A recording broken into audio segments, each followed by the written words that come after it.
Good evening, ladies and gentlemen, and welcome to COASTER-net Update. We've got breaking news out of Gurnee, Illinois, where Six Flags Great America has officially entered into the 2020 teaser campaign season.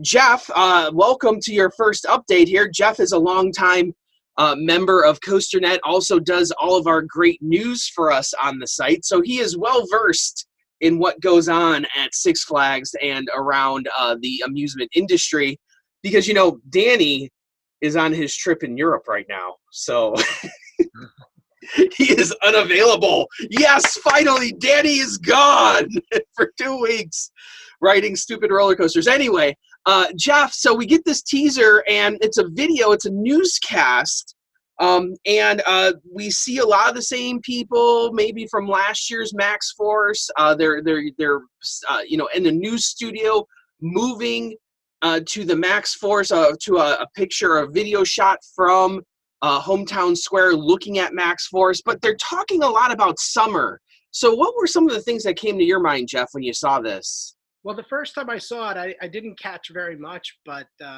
you know, the summer, the sun, the fun, you know, that was like kind of the repetition that they kept going with. And the first like action word I heard was like that fly by. So that caught my attention. And then the second time I watched it, I noticed there was a crawl at the bottom of the screen, just like on the news. So it had some numbers in there. It said 86 funnel cakes was a record. It said there were 23 bags of cotton candy missing. And it said that somebody had reridden MaxxForce 3 times in one day. Mm-hmm. I beat that record. Now, the last thing that they gave us right before the sign off is they said blast. You know that you were gonna have a blast or blast off, and that was kind of like their last action word. So you know, if you remember last year, MaxxForce kind of threw us for a loop, because MaxxForce, on the very first teaser, both Danny and I were pretty convinced that water park was the way Great America was going to go, because they haven't done a whole lot in their water park recently. You know, they made huge investments in the early 2000s, did a whole lot of water park stuff, built it, got it going. And then since then, over the last, 5 to 7 years, there really hasn't been a whole lot of stuff going on in the water park. So we thought for sure that last year, this 2019 season, would have been a water park expansion. And we naturally went to Thunder Rapids down at Six Flags Fiesta, Texas. So here we are once again. The need is still there, Jeff. Is this going to be water park, or are we going down the wrong road like we did with MaxxForce?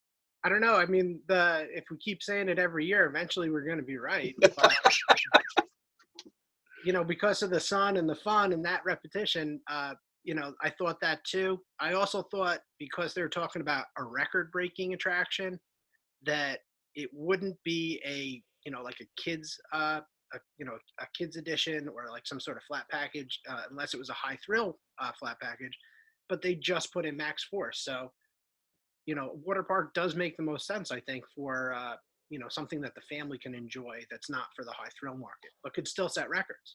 And if you go back to the Thunder Rapids press release from Fiesta, Texas, we have a lot of the same, we have similar numbers and we have similar terminology. First, you have the term blast being used to talk about the uphill sections of the water coaster, where the magnets actually send you uphill, and then you go down into the saucer sections. So if we go back to those numbers, 86, 23, 3, to match up some stuff, you know, 6 is also, the number 6 is also used throughout the whole video. Not 6 as in Six Flags, but 6 the number.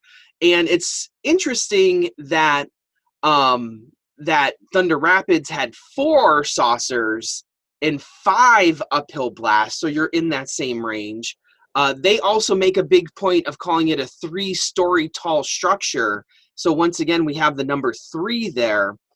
86 could be, what do you think 86 might be? What were some of the things that you had? Well, if it was the height, that would be pretty. It would be significantly taller. It'd be about 20 feet taller than the Texas one. Mm-hmm. We looked at a couple of the other ones for comparisons, like Holiday World and Hershey Park, and they were all under that number as well. Some of them were significantly smaller, and some of them were, kind of what was it? It's like the 60-foot range. Yeah, yeah. So it's like, it is taller, but it's not really outside of the realm of like, what could these vehicles handle? It could also be ride time too, because ride time is right around that. A lot of them are a minute 10. So Yeah. doing a minute 86 seconds isn't out of the realm of possibility there. Um, and then the 23 is the one that's throwing me for a loop. I Well, I did see the Hershey Park one. They measured the speed in feet per second. So their speed was 20 feet per second. So if it was 23 feet per second, that again, that kind of falls in line with what we've already seen, but it adds a little to it.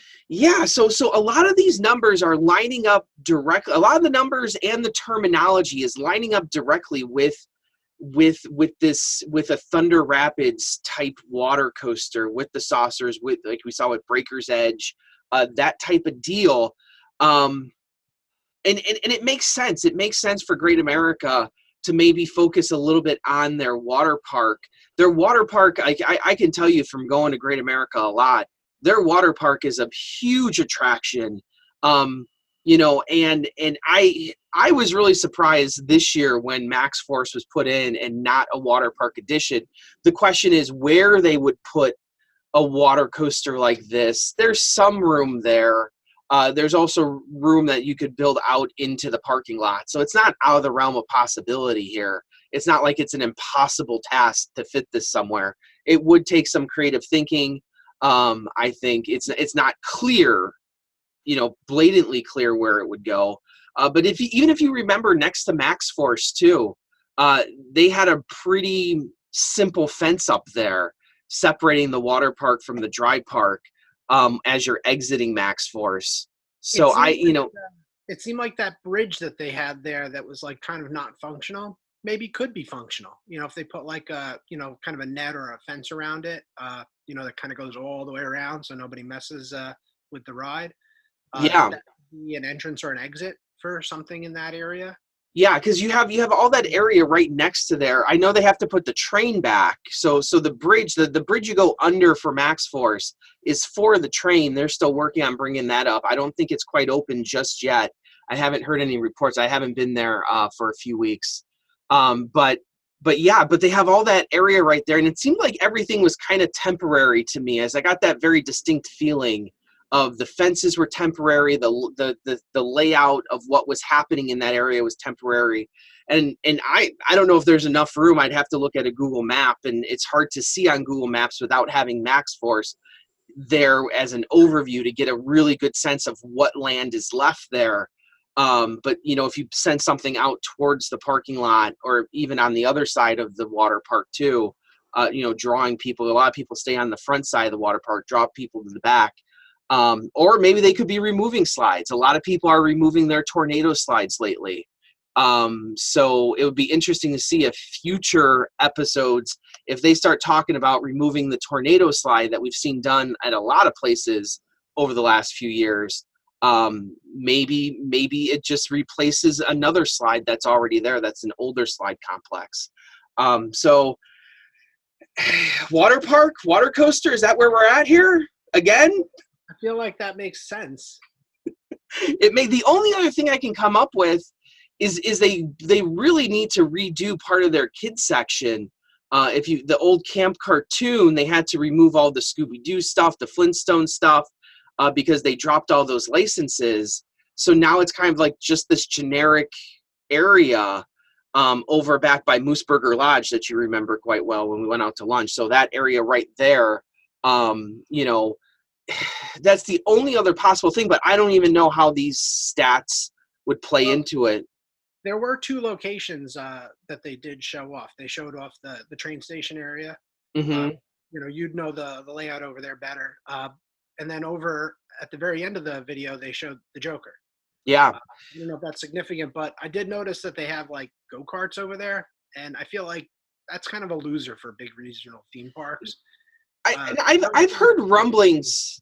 I've heard rumblings a lot that go-karts were being removed. There was some rumblings earlier that the go-karts might be being removed from Six Flags St. Louis, maybe from Great America. Great Adventure too, but they're still there.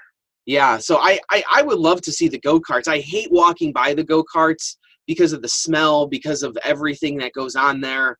I know it's an upcharge, and I know people are using it, but I don't know how much money they're actually generating versus something else. To me, it doesn't look busy. I mean, Yeah. at any of the parks I've ever been to that have them, but Yeah. that just might be me, because I think of that as like a family fun center kind of thing and not like a theme park kind of thing. Yeah, absolutely. Or something that, like, I kind of liked it how Cedar Point had it always on the outside, and they ditched theirs too. So, and I don't know. So that's, I think water park, water coaster is probably the way to go again. Like it's becoming the Cedar Point dark rides theory at this point, right? So so we will keep you updated when we get more videos. I'm sure we will get more videos here in the future. And it does sound like August 29th sounds like the date that Six Flags is announcing everything. It does sound like Great Adventure is coming out before, though. So great, you're in the Great Adventures territory. You might be getting something big. They did tease something big, but they gave no info. They said monstrous, but the last two rides they put in, they changed. Well, not the two recent rides they put in, they changed the name of before they installed it. So. Well, and to be honest with you, with the addition of West Coast Racers at Magic Mountain, they've spent a pretty penny on West Coast Racers. So that kind of opens up a whole new area of spending for Six Flags. I don't know if that's a one-time thing, that they were worried that Magic Mountain was going to get into a competition with Disney or Knott's or something. I don't know if that's the case. But West Coast Racers does not seem like a cheap ride at all. Seems like a pretty penny. So I think it's more than that, because they're really revitalizing the whole area. They talked about retracking Apocalypse and kind of making the whole area into like that racing, LA themed area. They talked about not just putting in a ride, but revitalizing the area. And that seems to be a trend, not just at Six Flags, but just in general. So that makes me a little more optimistic about maybe the monstrous term might actually come to pass, because everyone's like, oh, Raptor clone, Raptor this. Maybe we'll actually get a T-Rex, right? That's a monster. So I don't know. We'll see what happens. So we will keep you updated here on everything that is going on, and we're going to do it a lot better because Danny Miller's not here. So as always, I am Andy Rabarchak from Chicago, Illinois. And I'm Jeff Goodman from Long Island, New York. Right on, Red Warriors.